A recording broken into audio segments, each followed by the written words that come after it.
মোহাম্মদ খুরশেদ আলম ঢাকা আইনজীবী সমিতির সাথে বিএনপি কেন্দ্রীয় কমিটির সহায় সম্পাদক এবং জাতীয় ইসলাম ঢাকা ইউনিভার্সিটির কনভেনার।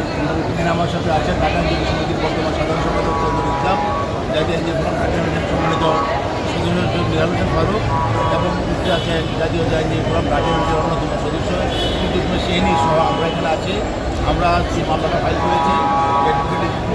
বাজি হয়ে মামলা করেছেন। আসামি হল মোহাম্মদ আশরাফুজ্জামান। তিনি একজন আন্তর্জাতিক মেধাবী প্রতারক। তিনি 111 সময় থেকে তার প্রতারণার কাজ শুরু করে দেন। আওয়ামী লীগ ক্ষমতা আসার পরে তৎকালীন আরেক অত্যন্ত দুর্নীতিবাদ মন্ত্রী সাহারা খাতুনের সাথে যুগ সাজুকে অনেক অনিয়ম অনেক দুর্নীতি কাজ করে সে নিজেকে এস্টাবলিশ করার চেষ্টা করেছে।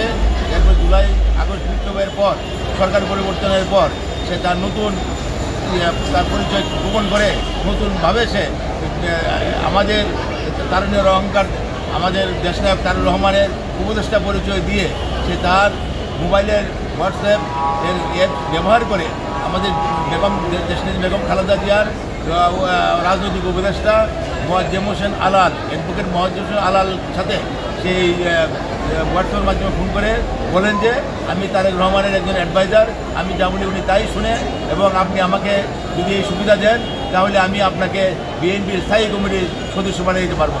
এইভাবে শুধু আমাদের যে দ্বিতীয় 2 নম্বর সাক্ষী অ্যাডভোকেট মোয়াজ্জেম হোসেন আলাল নয়, আরও অনেকের সাথে এসে বিএনপির বিভিন্ন স্থানীয় লোকের সাথে সে যোগাযোগের মধ্যে প্রতারণা আশ্রয় নিয়ে সে অবৈধ সুবিধা নেওয়ার জন্য সে বিভিন্ন নিজেকে তারেক রহমানের উপদেষ্টা পরিচয় দিয়ে সে সুবিধা নেওয়ার জন্য চেষ্টা করে।